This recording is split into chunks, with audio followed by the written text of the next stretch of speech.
Okay, so welcome to Sponsor More Downlines training video number 2. Once again, this is Edward Reformina, author of Pinoy MLM Expose ebook and the creator of Sponsor More Downlines. Again, thank you so much for watching our last video, yung ating training video 1. And maraming salamat din sa mga nag-like and sa mga nag-comments, maraming salamat din. And dun sa mga nag-post ng mga question sa comment box sa baba, maraming salamat din sa inyo. And hindi ko pa nasasagot lahat ng mga tanong, pero I will try my best na sagutin lahat yung mga questions nyo. Once again, in this 3-part video training series, ituturo ko sa iyo yung mga secret sponsoring strategies na nadiskubre at natutunan ko na tumutulong sa akin para makapag-sponsor ng up to 23 direct downlines every single month. Ang pinaka-goal ko sa training series na to is ma-share sa iyo at maituro sa iyo yung ilan sa mga sponsoring strategies na yun, and hopefully is magamit mo din siya sa business na ginagawa mo ngayon para makuha mo yung mga resulta na gusto mo makuha. Okay? Dun sa first video, pinag-usapan natin yung mga common problems na nararanasan ng mga Pinoy networkers. And sa video 1, tinuro ko din sa iyo kung paano ka makakapag-save ng valuable time mo, ng effort at ng pera by learning how to sort out or learning how to pre-qualify your prospects. And dun sa video number 1, binigyan din kita ng ilang mga lines na magagamit mo para malaman mo kung qualified ba yung prospects na kinakausap mo. Okay? Dito naman sa video number 2, ang mga pag-uusapan natin ay yung mga common MLM myths, number 1 challenge yung mga Pinoy networkers, and tuturo ko din sa iyo kung paano mo sasagutin yung top 3 most common MLM objections. Okay?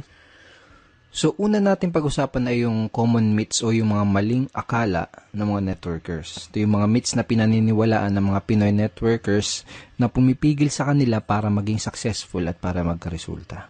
Okay, ano yung mga myths na yun? Una, hindi ako makapag-sponsor dahil wala pa akong resulta o hindi pa ako kumikita.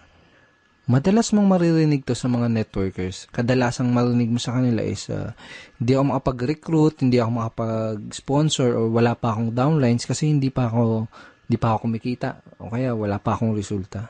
Isa to sa mga myth na pinaniniwalaan ng mga networkers kaya madalas mo itong maririnig sa kanila. Okay? Pangalawang myth is maraming tao ang negative ang tingin sa network marketing. Karamihan ng networkers ang nasa isip nila, lahat ng taong kinakausap nila ay negative. Lahat ng kamag-anak nila ay negative sa network marketing. Okay? Isa yan sa mga myth na pinaniniwalaan ng mga networkers. Pangatlo, hindi ako makapag-recruit dahil hindi ako magaling mag-convince. Isa to sa madalas na marinig mo sa mga, even in my team, my personal team, tsaka sa mga networkers na from other companies na nakakausap ko, madalas ko narinig ito. Karaniwang sinasabi nila ay hindi ako nahihirapan ako sa business ko, hindi ako makapag-sponsor kasi hindi ako magaling mag-convince. Okay? So, ito yung tatlong maling akala or common myths na pinaniniwalaan ng mga networkers. Mamaya babalikan natin itong mga common MLM myths na to, pero ngayon gusto ko munang ipakita sa iyo yung ginawa ko couple of weeks ago. Basically, nag-survey ako sa 1,000 mahigit na Pinoy network marketers from different MLM company. Doon sa survey na yon, may tanong na, ano yung pinakamadalas na objection na nakuha mo mula sa mga prospect mo? Okay, ito yung mga nagisagot nila. Ang pinakamataas na sinabi ng mga Pinoy networkers na kadalasan natatanggap nila mga objections sa ito, wala akong pera. Okay, 21%. And pumangalawa is yung pyramiding ba yan, which is 18%.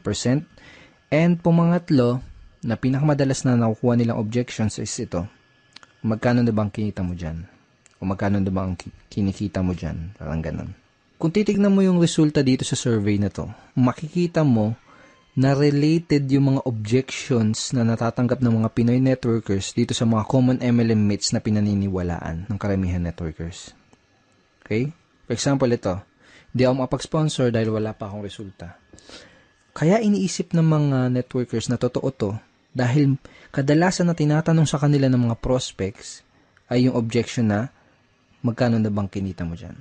Pwedeng ganito yung nangyari. May prospect kang kinakausap, in-explain mo sa kanya yung opportunity o kaya dinala mo siya sa opisina niyo para panoorin yung BOM. Ngayon, after niyang ma-explainan, nagtanong siya sa'yo, nagbigay siya ng objection na magkano na bang kinikita mo dyan? Ngayon, kung bago ka pa lang, normal lang na syempre, maliit pa lang or wala ka pang kinikita. At posible din na hindi mo pa alam kung paano sagutin ng tama ang ganitong klase ng objection. Ngayon, kung hindi siya sumali, ang magiging thinking mo ngayon, ang papasok ngayon sa isip mo, ay hindi siya sumali kasi hindi pa ako kumikita. Ay hindi siya sumali kasi maliit pa lang yung kinikita ko. Ay hindi siya sumali kasi wala pa akong resulta. Okay na gets mo? Yung pangalawa, tingnan natin. Maraming tao ang negative ang tingin sa network marketing. Posible din na may prospect ang kinakausap na explainan mo na siya. And then, nagbigay siya ng objection na pyramiding ba yan? Ngayon, kung hindi mo alam sagutin ng tama tong objection na yan, hindi mo siya mapapasali. Ngayon, ang thinking mo ngayon, ang iniisip mo ngayon, naku, ang daming negative sa network marketing. Lahat ng kinakausap mo negative sa network marketing. Pero ang totoo, hindi mo lang alam sagutin yung objection na yun ng tama. Pangatlo, itong wala akong pera. See, dito sa Common MLM Meets, hindi ako mapag-recruit dahil hindi ako magaling mag-convince. Possible na may prospect ang kausap, sinabi niya na wala akong pera, maganda yung opportunity, pero wala akong pera. Ngayon, dahil wala siyang pera, hindi mo siya napasali. Posibleng pumasok sa isip mo na hindi ko siya napasali kasi hindi ako magaling mag-convince. Ganun. So, related itong mga common MLM objections na to doon sa common MLM myths na pinaniniwalaan ng mga networkers. Ibig sabihin, walang katotohanan itong mga paniniwala na to, itong mga myths na to, kaya nga myth, di ba? Dulot lang to ng mga objections na madalas itanong sa ating mga networkers. Okay? Itong mga myths na to, dulot lang yan ng mga objections na hindi alam sagutin ng tama. Kung isa ka sa mga networkers na dating naniniwala dito sa mga yan, I'm here to tell you na walang katotohanan ng mga yan. Ang kailangan mo lang gawin ay alamin kung paano sasagutin yung mga objections na nagdudulot nitong mga maling paniniwala na to. Number 1 challenge ng mga networkers ay yung mga prospect objections. So, sa mga challenge nila ay yung mga objections na binabato at binibigay sa kanila ng mga prospects na kinakausap nila. Dahil sa mga objection na yon, kadalasan nagkakaroon sila ng maling paniniwala, nagkakaroon sila ng maling beliefs about sa network marketing business nila. Ang solusyon para ma-solve yung challenge na yon is to master handling objections. So, bakit ba natin kailangan ma-master ang pag-handle ng mga objections? Kung gusto mo talagang mamaster ang pag-sponsor o pagre-recruit, kailangan mong mamaster ang pag-handle ng lahat ng mga common MLM objections. Period. Napakadaming networkers kasi ang nag-fail dahil hindi nila alam kung paano mag-handle ng mga common objections. At ang masama pa, madaming mga networkers ang walang idea kung paano i-handle ang mga objections ng kanilang prospects. Ganito kasi yan, kahit gaano pa kaganda ang pag-present mo ng business mo, okay, kahit gaano pa kaganda yung pag-present mo ng product mo, lahat ng prospect, kahit interesado na yan, sigurado ay may katanungan at objections pa din yan bago siya magkaroon ng final na decision. Normal lang kasi talaga yon. Pero itong masakit. Kapag hindi mo nasagot ng tama ang mga questions at objections ng mga prospects mo, hindi mo pa din sila mapapasali. Tanongin kita, nangyari na ba sa iyo yung may prospect ang kausap, tapos sigurado ka na sasali siya. Okay? Pero hindi naman nag-join pagkatapos mo ma-explainan. Usually, nangyayari yung ganun dahil sa mga objection na hindi nasasagot ng tama. Ito yung mga dahilan kung bakit kailangan mong mamaster ang pagsagot sa lahat ng mga common MLM objections. So, ang goal ko sa video na to is tulungan ka at ituro sa'yo kung paano masasagutin itong top 3 common MLM objections. Itong pinag-usapan natin kanina, itong result dun sa sa survey na ginawa ko sa mahigit 1,000 networkers na pinakamadalas na natatanggap nilang objections. Itong wala akong pera, pyramiding ba yan, at magkano bang kinita? Magkano na bang kinikita mo? Or magkano na bang kinita mo? I created a training ebook for my team, and ang title ng ebook na yan is Objection Crusher. Paano mo dudurugin yung mga objection na matatanggap mo? Parang ganun yung konsepto. So basically, ipapakita ko sa iyo yung mga tinuro ko dito sa loob ng ebook na to, kung paano sasagutin itong top 3 common MLM objections na to. Okay, ngayon nandito tayo ngayon sa loob ng mismong Objection Crusher training ebook. So ito yung mismong loob ng ebook. And ito yung listahan ng mga common MLM objections na itinuro ko kung paano sagutin ng tama dito sa ebook na to. Kasama sa list itong kasama sa list ng mga common MLM objections ay ito, magkano bang kinikita mo dyan? Pag-isipan ko muna, yayaman ba ako dyan? Pyramiding ba yan? Networking ba yan? Networking ba to? Mahal ng investment, wala akong pera, wala akong time, alam ko na yan, hindi ko linya yan, etc.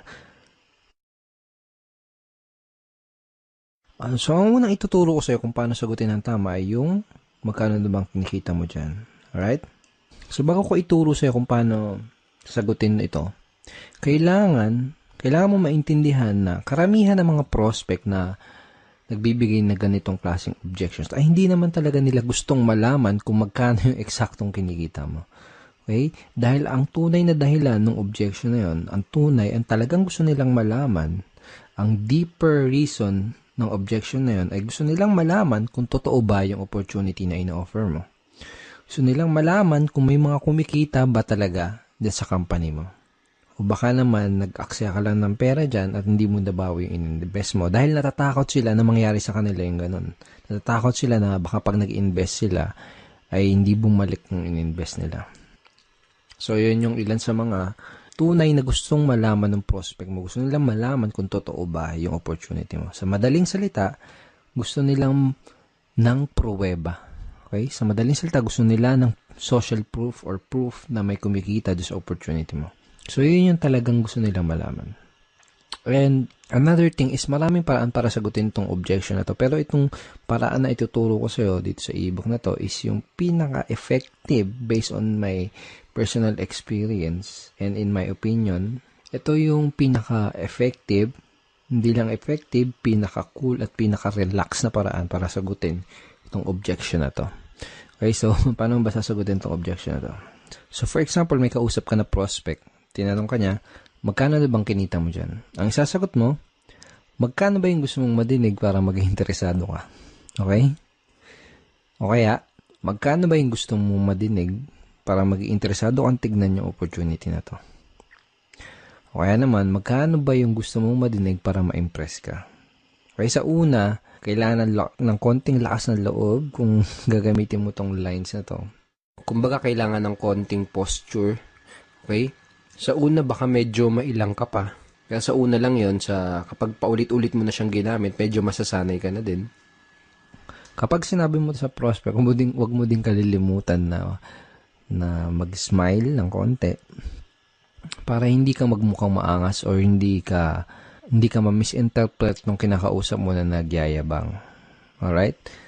Okay, so ang mangyayari kapag tinanong mo to sa prospect mo, magbibigay siya sa'yo ng figure or ng amount and hindi mahalaga kung hindi mo pa kinikita yung halaga na sasagot ng prospect mo. Kailangan lang ay may mga alam kang success stories from your company dahil gagamitin mo yung mga istorya or mga stories or kwento ng mga successful person in your company doon sa sagot mo. Okay? Kung wala kang alam ng mga storya ng mga successful upline sa company nyo, ang gawin mo, manood ka at makinig ng mga business presentation nila dahil most of the time, kinukwento nila yung storya nila kung paano sila nagsimula, kung paano sila naging successful. Okay? So, make sure na manood ka ng mga business presentation or business talk ng mga successful upline sa company nyo. So, parang ganito yung magiging flow ng pag-uusap nyo ng prospect mo pag sinagot mo na yung objection na yun. Okay? So, prospect, magkano ba ang kinikita mo dyan? Ikaw, magkano bang gusto mong madinig para maging interesado kang tignan maigi itong business na to?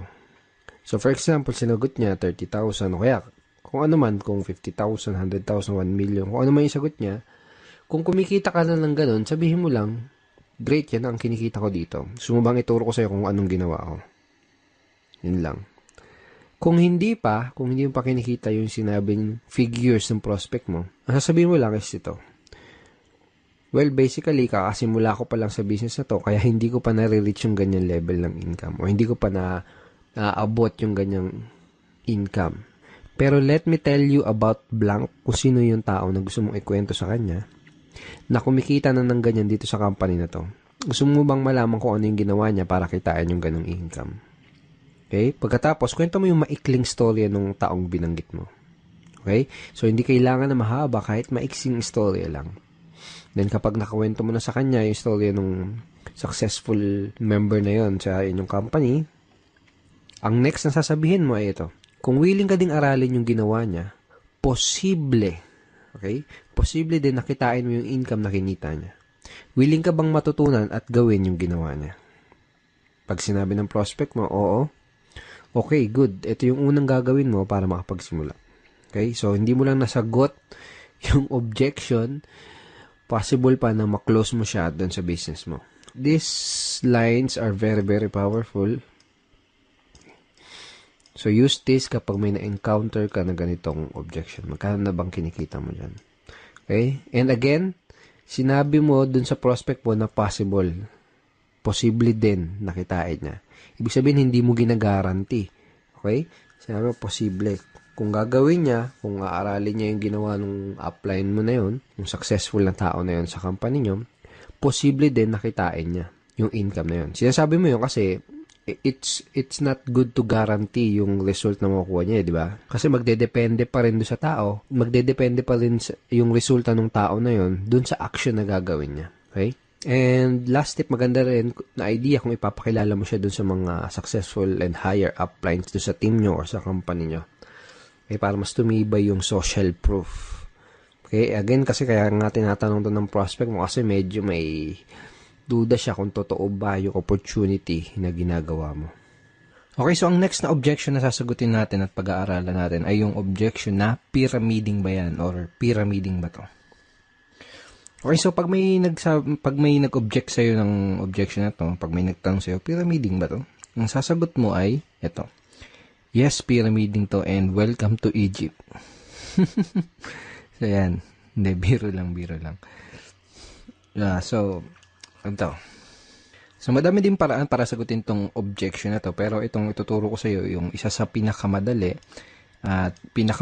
lalo na kung nagsisimula ka pa lang, and pinaka-enjoyable na paraan kung paano sagutin tong objection na to. So, for example, sabi sa'yo ng prospect mo is, pyramiding ba to? Tinanong niya. Sasagutin mo din siya ng tanong.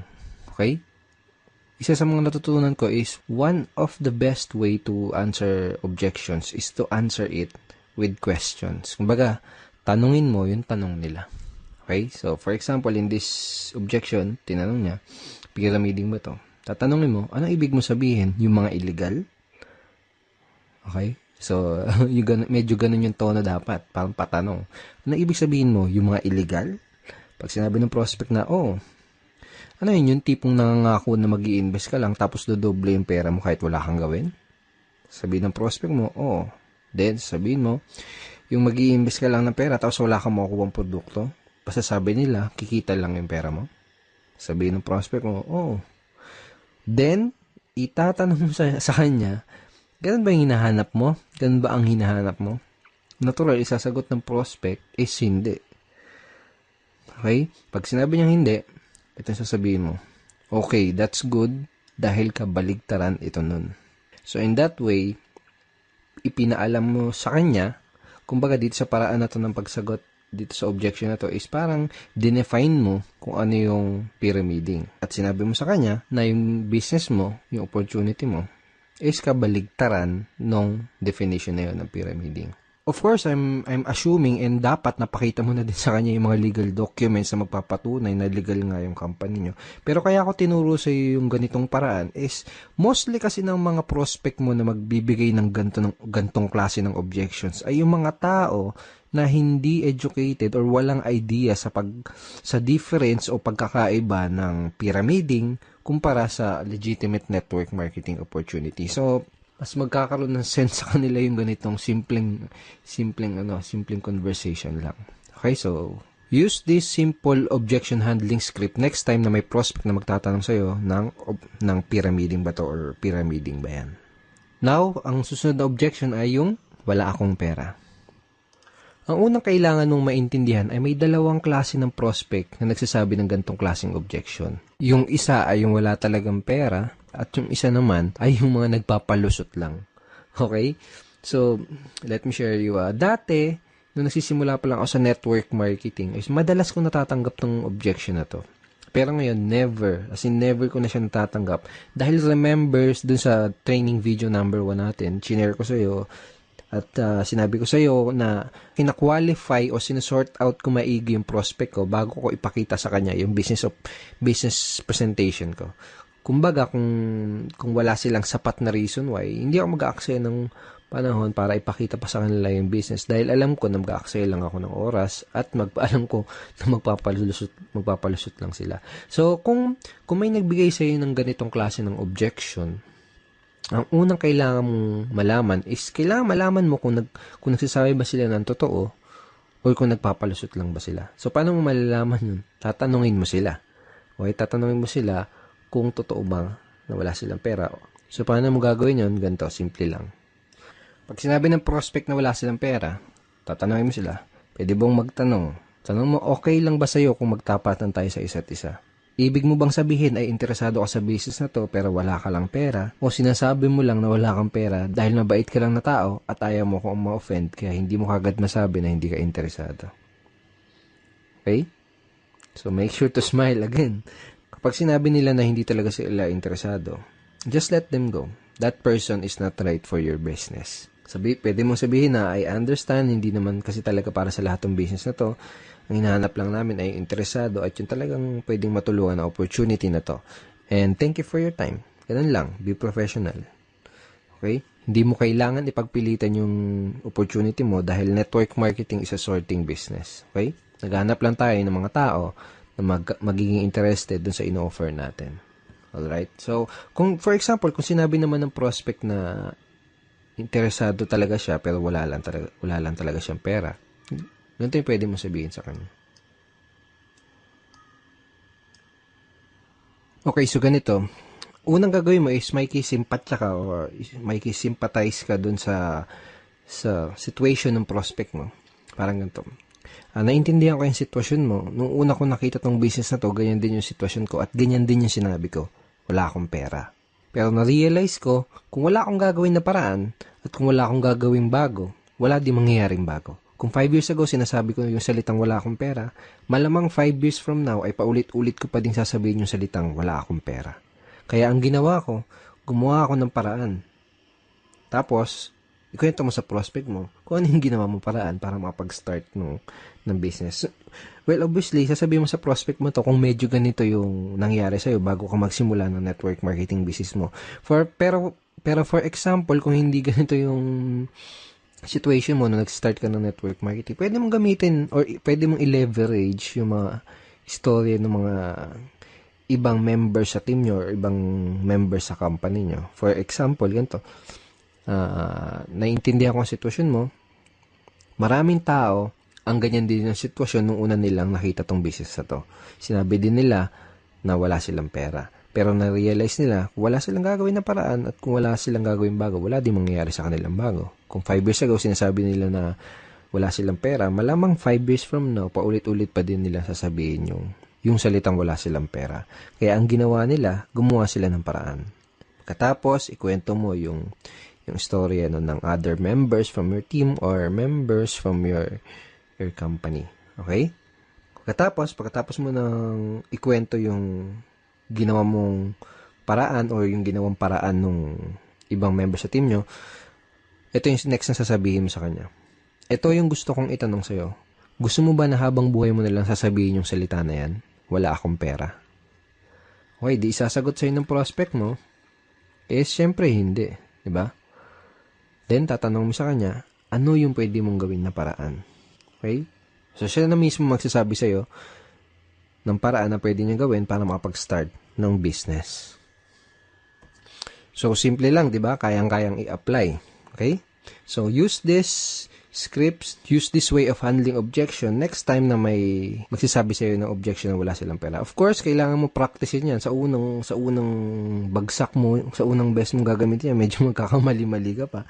Okay? Okay? It takes practice. Natural lang yun. Sa unang magkakamali ka. But use it ng paulit-ulit para masanay ka and na ma-internalize mo yung pinaka-approach or yung strategy. So, thank you so much for watching our training video number 2. I hope madami kang natutunan at I hope ma-apply mo kagad itong mga bago mong nalalaman sa business mo. Okay? At may isa pa akong good news sa'yo. May ginawa akong free PDF script na pwede mong i-download Okay? Yung download button is nasa baba ng video na to. So, download mo yan. Basically, nakalagay din sa PDF script na yan yung mga objection handling script na pinag-aralan natin dito sa video training number 2. So, download mo yan para ma-review mo palagi yung mga tinuro ko sa yung bago. Sa next training video natin, sa training video number 3, ang mga pag-uusapan natin na ito. Pag-usapan natin yung most important skill na kailangan mong matutunan as a network marketer or MLMer and a direct seller. At yun ay ang closing skill. Okay? And ituturo ko din sa iyo, bibigay ko sa iyo yung super effective closing line na ginagamit ko to sponsor up to 4 downlines in 1 day. Okay? So, matagal ko na ginagamit tong closing line na to and it's very, very effective and very, very powerful. So, don't forget to check your email for our training video number 3. Papadala ko tong training video number 3 sa email mo sa isang araw. Okay? Papadala ko yung link ng training video number 3 sa isang araw. Alright? At kung hindi mo pa nakiklik yung like button sa baba ng video na to, please click like and wag mo din kakalimutan na mag-comment at kung may katanungan ka, kung may any questions ka, i-post mo lang dun sa comment box below this video and I will try my best na sagutin yan personally. Alright? Once again, Edward Reformina here and thank you so much and see you in our training video number 3. Bye-bye.